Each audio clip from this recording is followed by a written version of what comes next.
Bonsoir et bienvenue dans cette vidéo. Aujourd'hui, nous allons faire une synthèse de la norme I3E 830. Le document est structuré de la manière suivante. L'introduction premièrement. Ensuite, nous avons une description générale, puis l'exigence spécifique, l'annexe et enfin l'index. Bon, pour introduire, nous allons dire que la norme I3E 830 est une recommandation de l'Institut des ingénieurs électriciens et électroniciens pour le format et le contenu d'un document de spécification des exigences logicielles. Bon, l'objet, qu'est-ce qu'on peut retrouver dans l'objet? L'objet, nous allons formuler l'objet du document proprement dit, préciser les destinataires du document. Ensuite, nous avons la portée. Dans la portée, nous avons une identification des logiciels à développer. Expliquer ce que le logiciel fera et si besoin ne fera pas. Ensuite, décrire l'application du logiciel. Nous avons définition, acronyme et abréviation. Ici, nous allons faire une définition de tous les termes qui seront utilisés. Cela peut se faire par référence à d'autres documents. Ensuite, nous avons la référence. Qu'est-ce qu'on peut trouver dans la référence? Nous avons une liste complète des références utilisées dans le document, à savoir les titres, numéros, etc.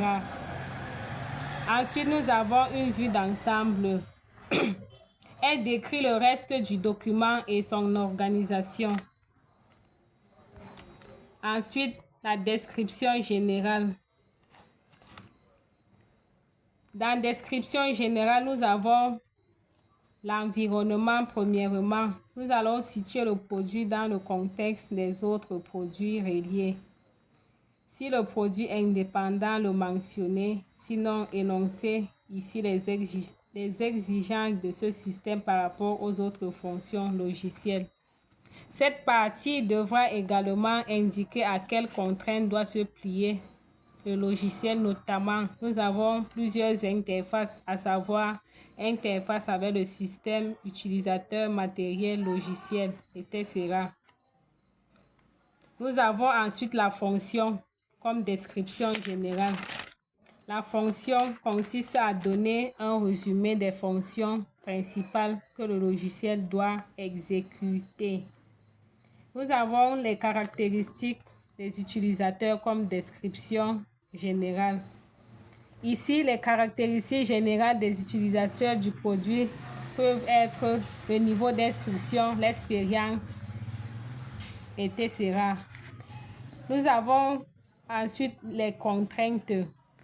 Elle décrit de manière générale tout autre élément qui risque de limiter les options offertes au concepteur, notamment limites imposées par le matériel, interface avec les autres applications, exigence de fiabilité, point de suspension.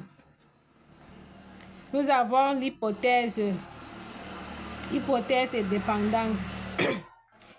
Ici, on énumère tous les facteurs qui influencent sur les exigences énoncées dans la spécification.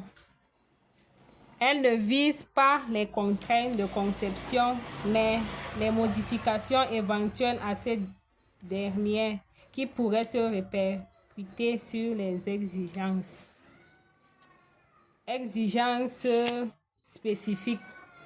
Bon, comme exigence, nous avons les exigences fonctionnelles et les exigences non fonctionnelles. Comme exigence fonctionnelle, ici, nous allons reprendre à la question qui est celle de savoir à quoi sert le système, ce que doit faire le système, les fonctions utiles. Comme exigence non fonctionnelle, ici, nous avons des exigences minimales que le système doit respecter pour satisfaire aux obligations contractuelles du projet. Nous avons la fiabilité, disponibilité, exigence de sécurité, de performance, etc. Ensuite, nous avons l'annexe. Ici, pour fournir les informations détaillées et spécifiques aux produits développés, entre parenthèses, description du matériel et de la base de données.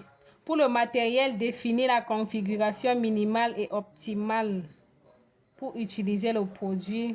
Pour la base de données, définir le modèle relationnel. Enfin, nous avons l'index. L'index a pour contenu une liste de mots-clés, de termes techniques et de noms propres qui apparaissent dans le document.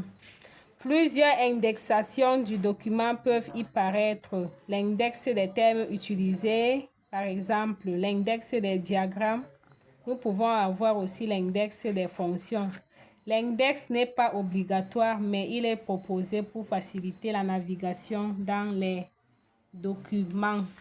Merci.